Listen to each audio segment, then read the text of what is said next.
Nobody's answering. Everybody knows. Everybody's going radio silent. You put them on the spot and say, hey, call into the podcast very quickly. Radio silence. Oh, I got an idea. Cookie will call in. Shoot. It's a good idea.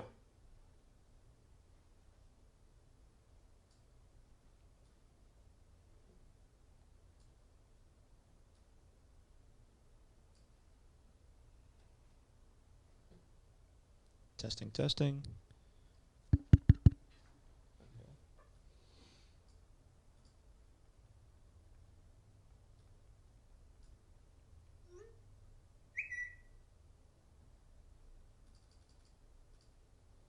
Testing.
Shit.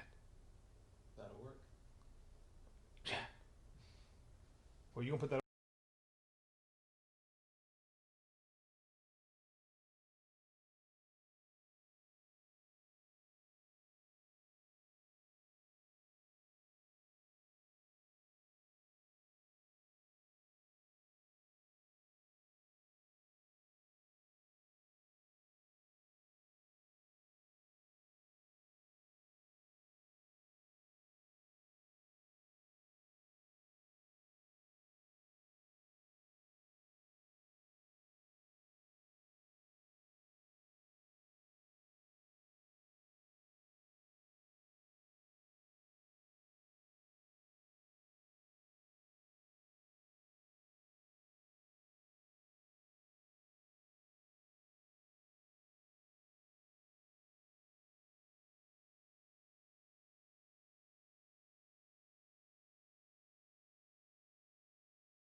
Welcome to the beautiful city of Athens, the gateway to the Tennessee Valley, a city rooted in deep community relationships and built on a rich tradition of small local business and the very best of the human spirit. As Athens embraces the future, the signs of progress are in full bloom. Join us as we discover the bright spots in this charming southern city that we call home. This is Hometown Heartbeat, Athens.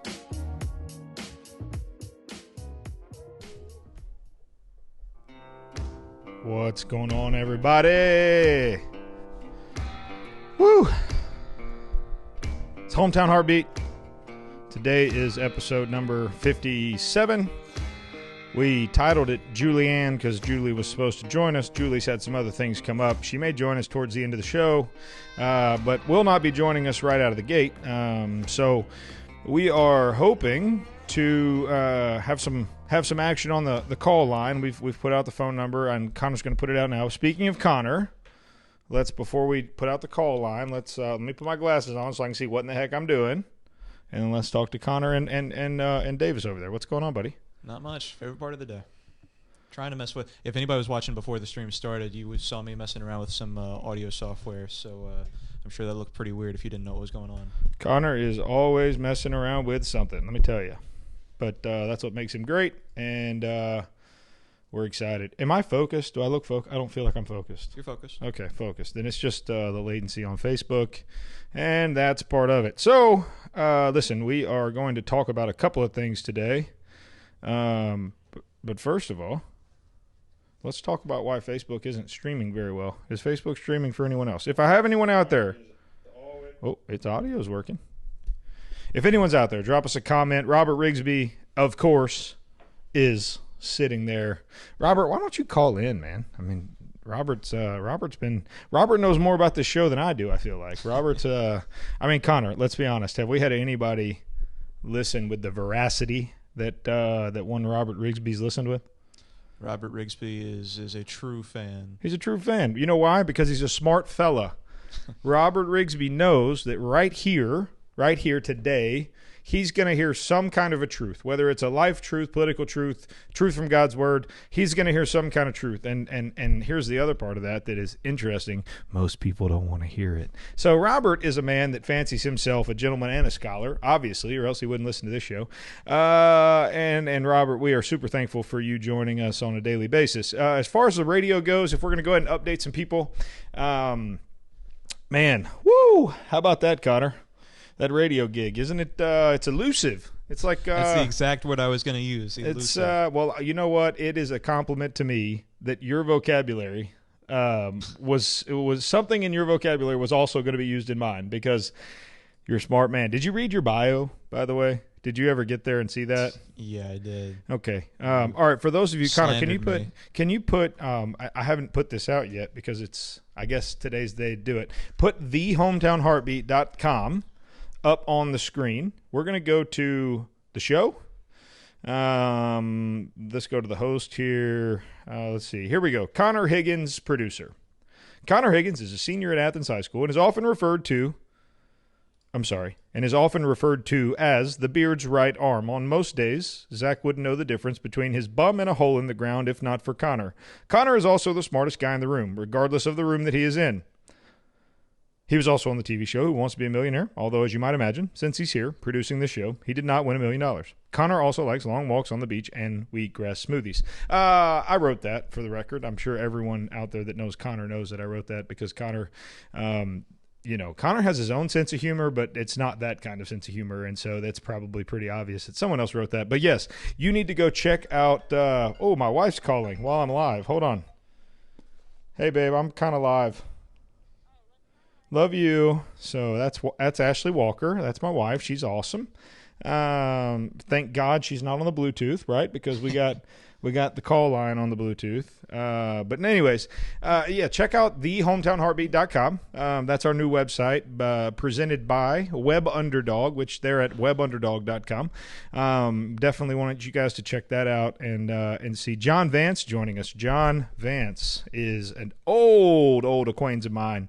John, how you doing, buddy? I see that kid of yours growing up like a weed, man. It's cool to have you checking in. So, anyways, let's jump into the heart of the show. Martin Ezel joining. Martin, why don't you call in? Martin Ezel, 678 on radio. Call right now. Anyways, let's jump into this. Connor, we had some headlines that we were going to talk about, and hopefully, I think I potentially have a call-in guest lined up to back up our other plan that we had. But if not, then you're just going to get me talking, because again, what we're dealing with in this country is unacceptable and is dangerous and is a lot of things. And you know where we stand on it if you've watched this for any period of time. But the specific one that I want to talk about is this Chicago statistic. Kind of put that up if you can. Yeah, there it is. So 18 murders in 24 hours. Inside the most violent day in 60 years in Chicago. I'm hesitant to dive into this for fear of being insensitive or of coming across. Well, let me back up. You could dive into this and not be insensitive and still come across insensitive. It's kind of like, again, like we talked about with the Drew Brees thing. Was Drew Brees wrong? By no means. Drew Brees was right on. But it was poor timing and honestly, maybe not something that he should have been doing. And so at the end of the day, like, I agree. All lives can't matter until Black Lives Matter. We've made our stance very clear on that, right? Like we have talked about how we react to the racial injustice and all that stuff in this country. We've talked about how we want to hear. And look, there's a local story, Connor, that I want you to pull up from Decatur, where a liquor store owner was punched in the face by Decatur PD after calling in for a robbery, by the way. Like, can you imagine that, calling in that your business was being robbed and the cops show up and punch you in the face? Oh, the video is, we're not going to play it. It is unfreaking believable. So understand where we're coming from in saying that, yes, we get it. All lives matter. Black lives matter. Black lives can't matter until all lives can't matter until Black lives matter. So baseline right there. Okay. Baseline across the board. So all you crazy people out there, they're going to send me those emails that you always send me every day. Save them. I'm not going to reply. I just answered your question right there. And if you'd pay attention and not only hear what you wanted to hear, you would understand the answer to your question. But the reality is you don't want the freaking answer to your question. Like, you don't care what I have to say, because the only thing that matters is what you have to say. And in your skewed and twisted worldview, the only thing that matters is you. And I, too, as a child of wrath, understand selfishness and all the things that come with it, because God is indeed has softened my heart and made me less. I mean, look, I still have a pride problem. I still have sin in my life. All those things are accurate. But you have to be able to listen. You have to be willing to listen. And so when we go there and we talk about Chicago, and we see its deadliest day in 60 years with 18 murders. We're 6 murders shy of killing one an hour. My question is this. Do those Black lives not matter? Because we're all in agreement. Like, understand that. I'm the whitest white guy in the room, and I'm sitting here telling you white lives do indeed matter. I believe Black lives matter. And I'm not the guy that's going to say, well, all lives matter. And for those of you that are out there saying, well, this guy is sold out, or he's a white version of an Uncle Tom, or whatever dumb thing you're going to come up with to say, understand this. I saw an article yesterday that talked about it in this way. It said, if so-and-so called you and said, my parents died, or my father and mother died in a car accident, or whatever, would you then turn around and say, yeah, but all parents die? Or would you then say, maybe yours died first, right? Maybe yours died 5 years ago. Would you say, yeah, but my parents died first? Would you say that, I mean, it would be true, by the way. It would be true. It'd be factual. It would be insensitive, right? And so, again, the concept being that you're not wrong, you're insensitive, right? And so, if that's the case, how can we possibly look at Chicago and what happens this last weekend and then I mean, do those black lives not matter?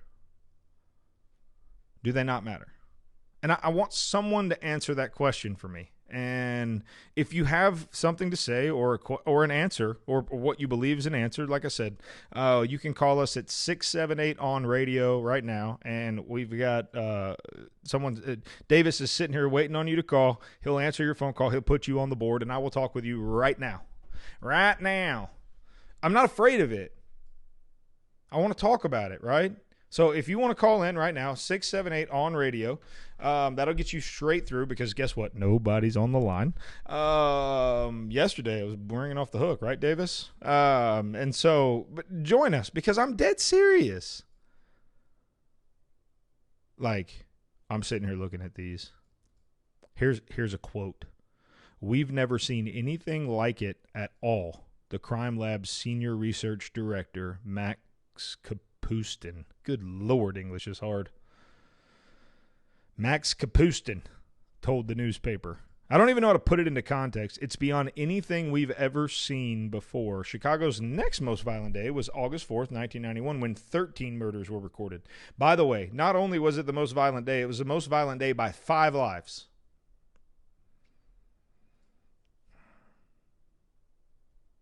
Those Black Lives Matter?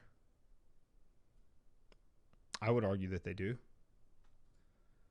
I would argue that all Black lives matter. I don't know. I wish I had somebody to go back and forth with right now because this is something that I'm having a hard time wrapping my mind around.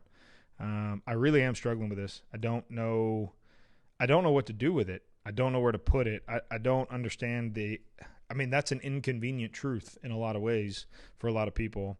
I've been watching this, and I don't know, maybe I'm late to the party. Connor, do you know who Candace Owens is? I know of her. Yeah, have you watched any of her stuff? Mm-mm. Hot dog. I'm talking about, I don't know how I missed her. If you're out there and if you know who Candace is and you've listened to any of her stuff, you know exactly what I'm talking about. She is a black woman. She experienced a hate crime in America early in her life, in the formative years, and is now a proponent for she's a right side proponent. Don't get me wrong. I'm not going to mislead you. But she is the smartest woman, just like Connor. She's the smartest woman in the room, any room she goes into. And, man, she can articulate a point. And it is unbelievable. I was mesmerized watching videos of her yesterday, Connor. I don't know if you've ever watched any of her stuff, but she champions a group called – that's a good question. What is it called? I thought she was with Turning Point USA. Yay! There it is, Turning Point. Is that what you said? Did I say that wrong? Yeah, Turning Point. Oh, okay, Turning Point USA. And she's a G. Like, straight up, she's a G. She is unbelievably smart. She gets it. Do we have a phone call coming in? Are you on your phone? What are you doing? Oh, you've got me trigger shy over here. I was like, oh, my God, he's on the phone. Oh, my gosh, he's on the phone. Somebody's calling. I got really excited. Hopefully somebody will call. Maybe not. Maybe no. Look, here's the reality. Maybe no one will call. You know why? Let me tell you why. Nobody wants to articulate their opinion if it's different than mine because they don't know how to support it. Because all they do is act on emotion and feels.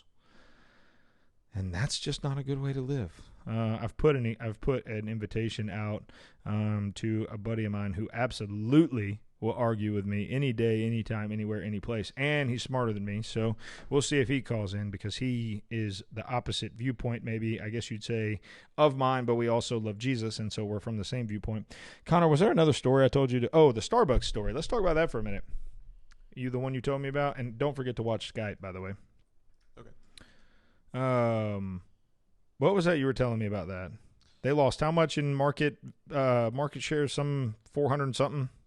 According to this Bloomberg article, which I'm putting on the screen, apparently they took a $3.2 billion hit from the virus. Whoa. And then I'm not sure if it says it in this story, but they, Starbucks to close 400 stores. in North America. And every yoga pant wearing basic white chick across America said, no! Apparently, they are closing 17% of all of their stores in Canada. So that seems like a big maybe big Canada. jump. Well, let me tell you something. I've been to Canada once, and as expensive as it is up there, I can't imagine what Starbucks would cost.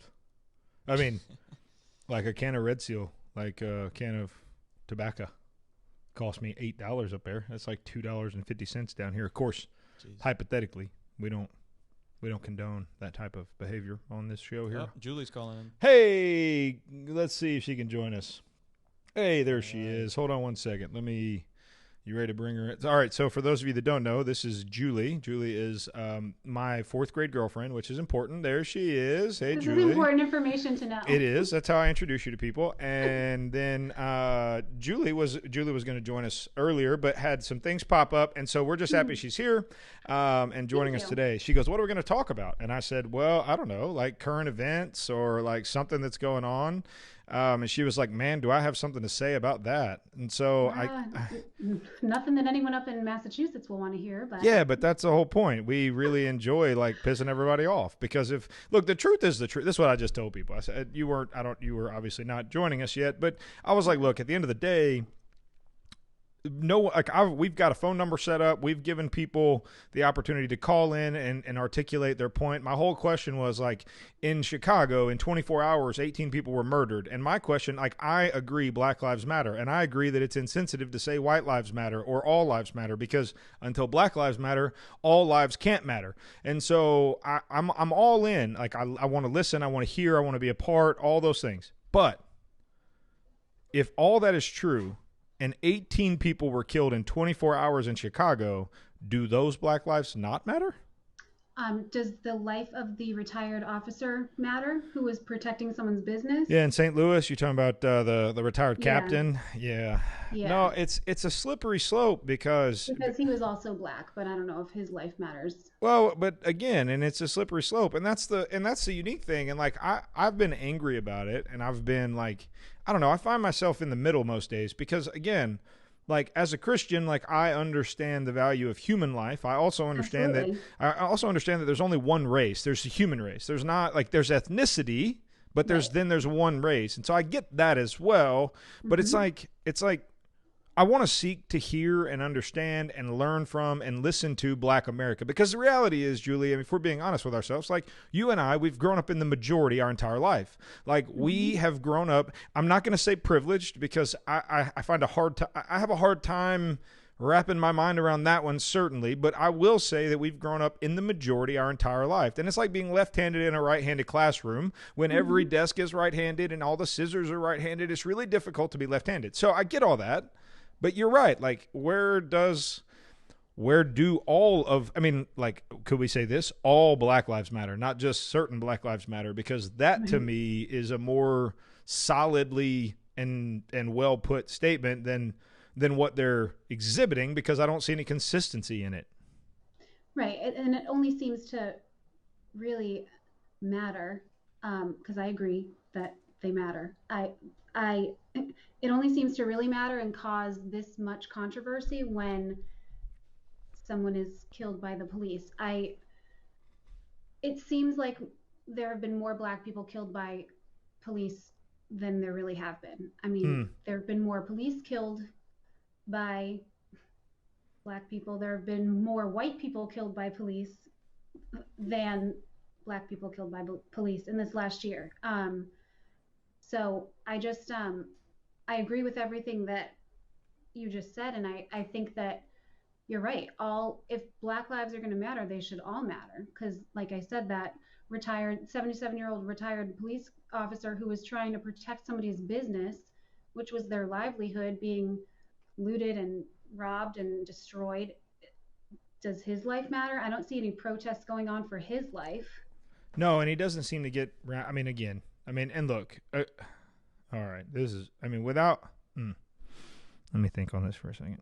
Without being like, there are things in George Floyd's past that make me suspect at a minimum to a lot of the circumstances regarding what happened. That being said, because I see the email coming in already. It's like I have a text bubble and like the typing is already starting on my Gmail. So don't save your email. I'm not going to read it. I'm going to delete it. I don't care. His death was unbelievably tragic and should have been avoided regardless of what he did. Regardless of what he did. But the response has been proportionate. Like it's unreal. And I've got Connor working on trying to download something.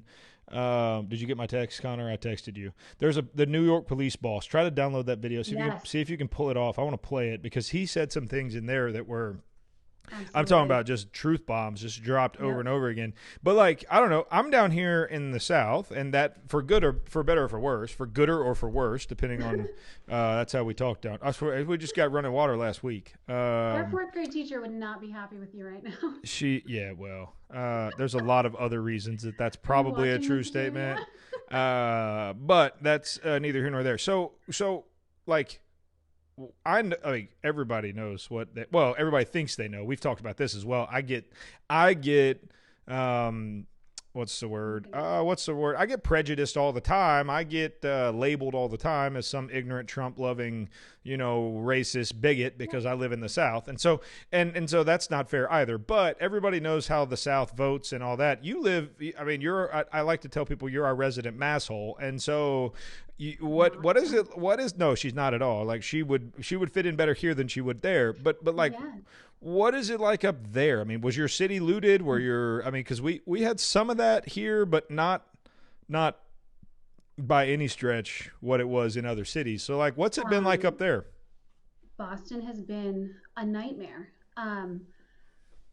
It actually looked like a war zone, not this past Sunday, but the Sunday before, that first night of protesting. It was actually really scary. Someone very close to me is a police officer in Boston, and he and 5 of his guys were shot at. Mm-hmm. They were ambushed down an alley from behind. Mm-hmm. Luckily, nobody was hurt. A few police officers were injured, but nobody was killed, thank God. Getting bricks thrown at their heads. There were places around the city that they found just piles of bricks planted like during the day. Okay, I got a question. Yeah. Did you is that a verifiable fact? Yes. Okay. Okay, continue. I was curious about that, and I'll circle back to that and tell you why. But just because people are thinking the police did it. No, I don't think that at all. No. I don't think the police. People are stupid if they think the police did that. But there are a lot of stupid people, and so absolutely. You can't help stupid. No. Mm-mm. I liked this quote in Wizard of Oz that I didn't really grasp when I was younger, but I recently watched it with Lila. And Lila is her beautiful little daughter, by the way, who last time she was on joined us for most of the live stream. Yes, she's a three-nager. Whoa, that's a good one. Where'd you get that? Is that like some mommy blog I missed? I think it's I think my sister-in-law said it when my niece was 3, and I was like, oh, it's a thing. Yep. Mm-hmm. Okay, I can dig that, a three-nager. Yeah. That's a good one. So the Scarecrow says, some people with brains do an awful lot of talking. And I was like, oh, wow, that is so accurate. Right? I mean, you didn't expect that kind of, that's one of those drop the mic moments there. I mean, that, right? Well, and that's what's funny. You go back and watch these Disney movies and you pick up some one-liners and some absolute bombs that you would never, as a kid, like my son, he's 4, so he's a year behind Lila, and he loves like a lot of that stuff, and he picks up one-liners, he picks up this, he picks up that, but he doesn't get the gist of what they're saying. That's right. And so no, you go back and watch a lot, like for those of you that don't have kids yet and you haven't gone through this phase, mostly talking to my young producers over here, like they're going to go back and watch. First of all, Julie, by the way, they've never lived a day without 9/11 being a history book rather than an actual event. So just to put context on how old they are, but you go back and you watch these childhood movies that you loved and that you watch nonstop, and you see them in a totally different light. And it's funny to me that I make a parallel there between my life in a lot of ways and not like those movies for me, those were my childhood, and as I grew up, I was able to experience life in such a way that I knew fairy tale and story from reality. And what I see a lot of the political left doing is living in a fairy tale where it's like it's like, I mean, and this is pretty funny. And I saw this on Facebook. I can't take the original, but like you see the pictures of Connor, pull up Pelosi and the Black Caucus taking a knee. And it's like, holy vibranium, Wakanda. Like, what? Black Panther, what are we doing? And did you see the one that somebody made one that said, me, Mom, my new friend's coming over for dinner. Please don't embarrass me. He's black. And then it's a picture of Nancy Pelosi. Yeah, holy vibranium, Wakanda, like Black Panther quote, right? And so it's like, hold on a minute. You just killed the president for a photo op in front of a church that was disingenuous. Yeah. Look, I'm not going to comment on whether or not I think it was a good call or not. I think everyone that watches this show with any regularity knows that me and Trump have our significant differences, and that I think he's an absolute buffoon, and I think he's going to start World War IV on Twitter. And so, like, I've put that over here. Stuff done. Well, and he's better than old Sleepy Joe, and I don't even think I can call him Sleepy Joe anymore. He's like a Sleep Joe. Like, he's not even just sleepy. He's in a coma. What? All right. Do we have early onset dementia or Alzheimer's? What's your call? I'll give you 10-1 odds, and I'll give you a. Okay. Sure. Okay. Would you? Hey, put that in the notes.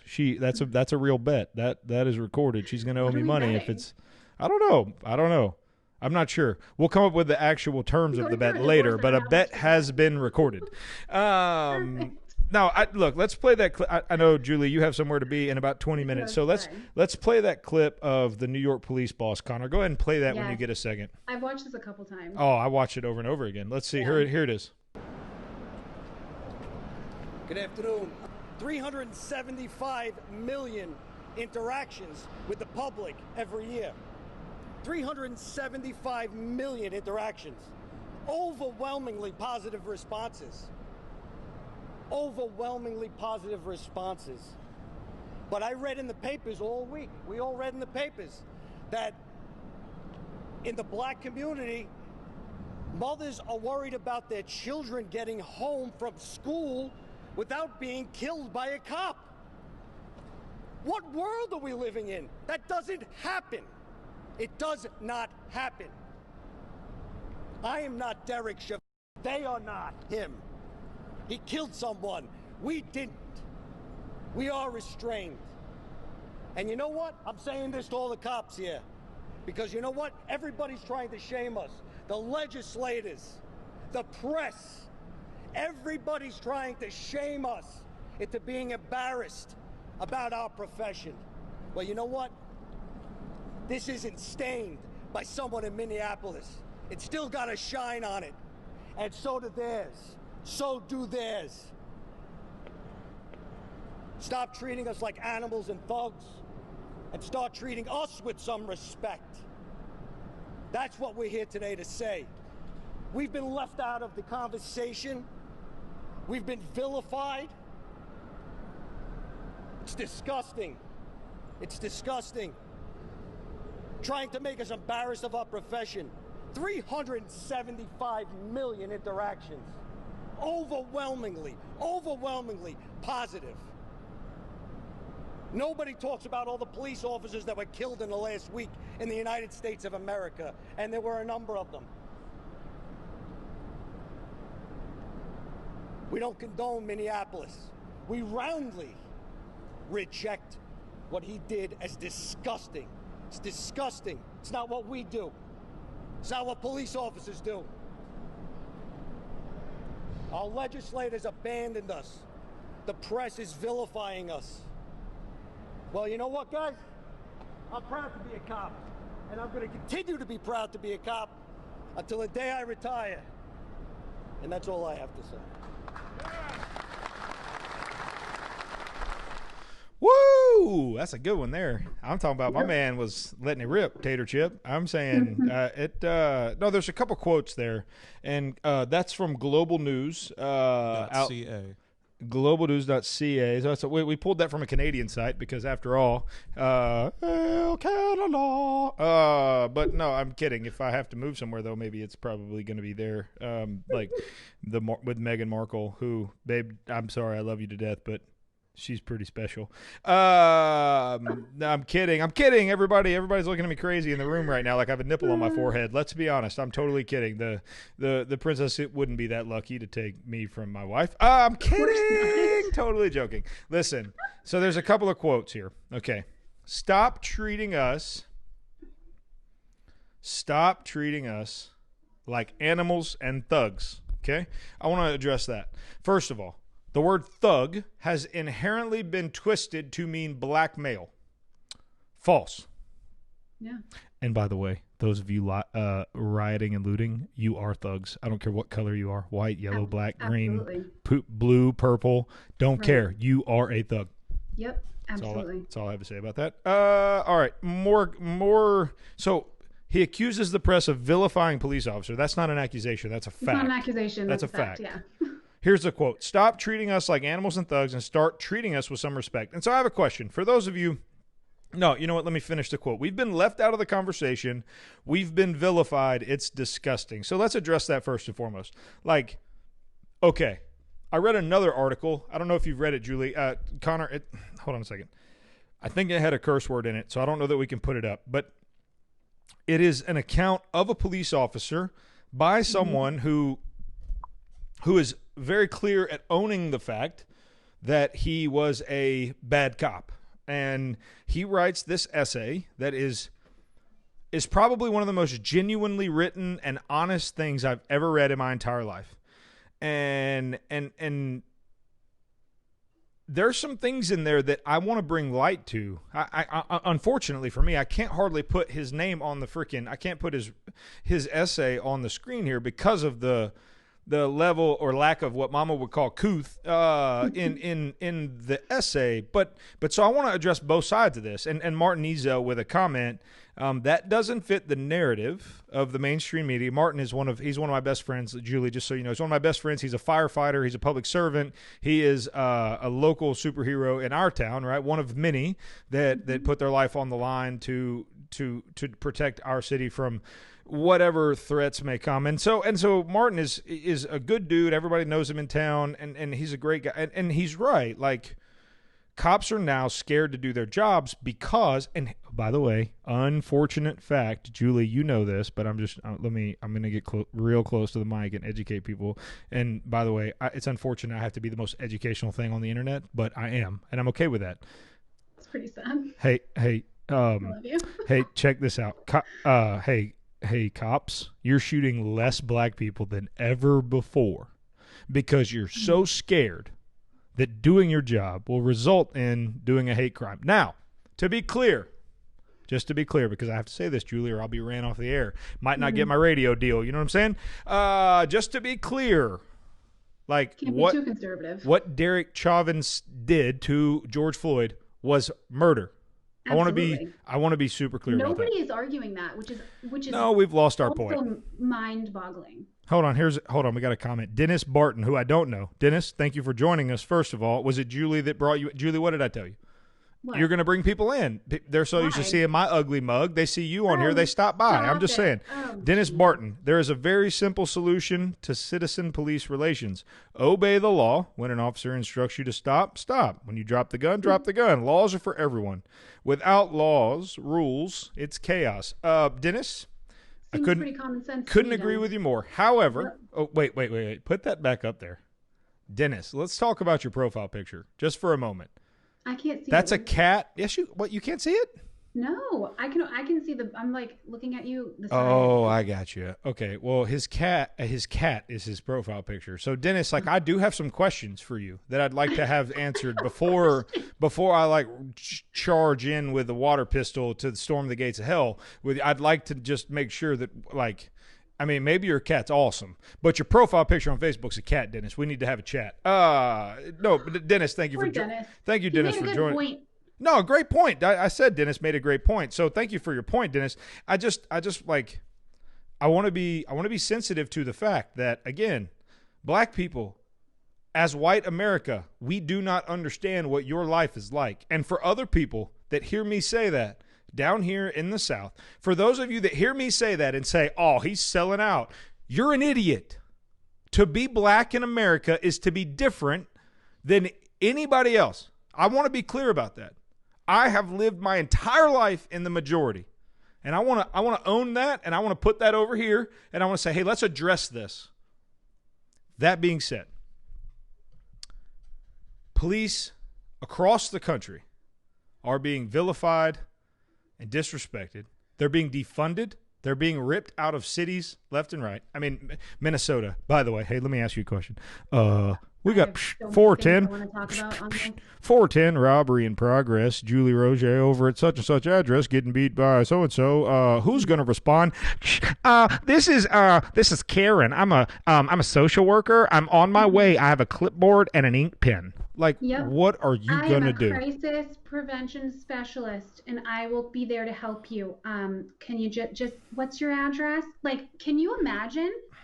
I'm banging my head against the microphone right now. Stacy Wolf joining us. Stacy has inspirational local figure here. She had a bout with cancer and is, through God's grace, just been absolutely persevering in that, and her great family. Man, awesome. Thank you, Stacy, for joining us. We love you so much. We prayed for you through the whole thing, and I'm honored to have you watching My Crazy Tale talk on Facebook. But no, I mean, it's unreal to me that we think we're going to take a legitimate, like, okay, what do they tell you in cop school? Which, granted, like, do we need to spend time on de-escalation? Do we need to spend time on, oh, yeah, sure. Like, I'm all about reform. Always about reform. If we're not changing, what does reform mean? Reformatting, reformation, whatever. So as a business owner, like, I run myself through reform every Friday. Every Friday when I write checks, I reform my overhead. I reform my business model. And I say, man, I've spent $20,000 on XYZ and I've made $18,000. I've lost $2,000. That's probably not a good business model. So I reform every single week. Reform is natural, or should be. And if cops are unwilling to do that, then you're probably that cop that would put your knee on someone's neck for 9 minutes and watch them die. You're that 1%. You're the guy that we're afraid of. But for everybody else, there needs to be new training. I mean, what are we going to do, Julie? So many things. What are we going to do? Julie's just mad she didn't get to jump on at the right time. She's got so much to say, and she can't get a word in edgewise with me. So, you know, I'm going to yield to you, dear. Go ahead. It's fourth grade all over again. Oh, easy. That hurts. That's painful. You know, words are sharp, okay? I know. Well, I think that this whole the fantasy land, at first I literally thought it was a joke when they first started talking about defunding the police and just doing away with police departments. Yeah, I thought it was a good joke. I was like, this can't be. So, like, I don't know, I've never seen the Purge movies, but I imagine I've seen the previews. I imagine that the world will become something like that. No, Julie, we're I know you don't look it, and I do, but Thunderdome is more of an age-appropriate movie for us than The Purge, unfortunately. The Purge came out when we were in college. Thunderdome was like our formative years. I've never seen it, but I still can't even grasp the fact that people think that that's an actual good idea. No, it's let me be clear about something. Connor, I'm so glad you figured out how to play clips. We need to cue one up for tomorrow. There's a clip of an interview with a Minneapolis city council member, or excuse me, whatever it was. And Julie, I know you have a phone call in 7 minutes, and so we're going to get you out of here in 5. But essentially, like, the conversation went this way, and the question was like, so you're gonna defund police and reform the whole yada yada yada, and then the question became like, okay, so if I am suffering a home robbery, home invasion, whatever, what do I do? And the answer to the question was, and I'm not gonna misquote it entirely, I'm gonna try to not booger it up. And right, Connor, that's in my ears. There we go. Yep, we got the audio routed a certain way, and maybe you can get this ready, and we'll play it after Julie leaves us. But basically, the question, or the answer was like, it's only because of your privilege that you would even think to call the cops in a home invasion.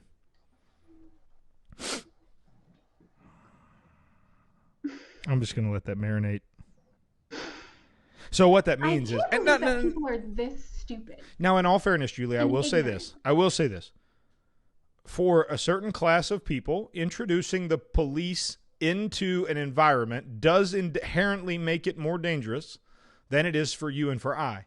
If you and I introduce police into an environment, like, we're going to be treated differently than certain people. Now, those other people probably have a reason to not trust law enforcement or not want to be contacted by law enforcement. Does that make sense? Without just going all the way and saying it. If they are getting robbed, or if their grandmother is getting beaten in the street, or if their child was kidnapped, those same people are calling the police, and the police don't say, well, hold on, we'll find your kid, but what color is your skin? Yeah. That's not happening. That's not happening. They will say, we will be right there, and we will find your child. We will save your grandma. We will save your home. Like, it's unbelievable. It's being, these events, I know that what he did that was completely wrong. Nobody is saying, and I saw the quote, nobody hates a bad cop more than a good cop. Nobody has defended him. Nothing. He deserves to be in jail. I'm glad he was charged. I'm glad he's going to jail. But nothing, these incidents are magnified by the media, and they're making it seem like they happen every single day. Do you know what happens more? Julie. Cops are getting killed. Julie. What are you doing tomorrow afternoon? Because you need to finish. You need to be on here to finish the part of the interview that you missed this afternoon. Oh, by the way, before you leave, and I know you need to go, so real quickly, it's fine. Dennis joined us with the cat fellow that you got on to me for making fun of. Apparently, you thought I made fun of Dennis. I just want you to know that Dennis has commented. He said, profile pics are being copied and misused, unfortunately, period. Oh. I like cats. You know what, Dennis? Hey, much love, much respect, my friend. Maybe I, too, in solidarity with Dennis and Cat Lives Matter, will change my profile pic to a cat. Julie, look, thank you so much for joining us. Even though it was for a brief moment, tomorrow you may have to jump back on here. I'll holler at you after the show's over and see what your schedule looks like. But, man, I mean, Connor, how about Julie? Julie coming in hot. I'm passionate about something. Yeah. I mean, hey, she's a little fired up. She must know a cop. My whole family is cops. I know, Julie. I'm messing with you. I know you live in a family of police officers. Thank you so much for joining us. Her title, Matthew Pucino Foundation. If you haven't checked out the Staff Sergeant Matthew Pucino Foundation, certainly do that. Matthew was killed in in Kandahar, Afghanistan, and was also, I mean, incredible troop and special forces operator, and guy that we all hope one day to have our kids dress up like on Halloween. And so that is certainly important to her. She's our hometown hero partner, and Julie, it's been great having you. You have a phone call in less than 2 minutes, and I don't want you to be late because it is important. Sure. I know. I am like, I'm that genie in the lamp. You know what I'm saying? All right, Julie, thank you so much. We love you, dear. We'll see you next time. Love you too. All right. And so on the way out, Connor. Good afternoon. 375. Okay, I think we're good. All right, but you're going to have to change the audio. Oh, no, you won't have to change the audio because it's playing. That's all that matters. Play the clip. Well, actually, I need to hear it because I've only heard it once. So start it playing and then change the audio. What clip? What are you talking about? The clip of the interview. Oh, I didn't find what you were talking about. Oh, okay. Well, we'll find that. All right, that's fine. It's been an hour, and so we're going to bounce. We're going to get out of here. Dennis Barton is our new fan that is joining us today. Dennis, I like you a lot, and your cat is awesome. And so I had to give you a hard time because, you know what I'm saying, that's how we are here. But if I'm not giving you a hard time, it's because I don't like you. So, Dennis, you, my friend, are the listener of the day. For everybody else, if you haven't found us on podcasting platforms or video live streaming platforms across the country, then you're probably not as smart as the people that have. And for everybody else, we love you. We'll see you soon. We'll see you guys tomorrow. Let's get some music rolling. Oh, bagpipes. Love it. Again, we will announce the radio start date as soon as humanly possible. Hopefully, that'll happen before Christ comes back. We are possibly in the end times. Connor Davis, as always, it's been real, my friends. Thank you so much. Get us out of here.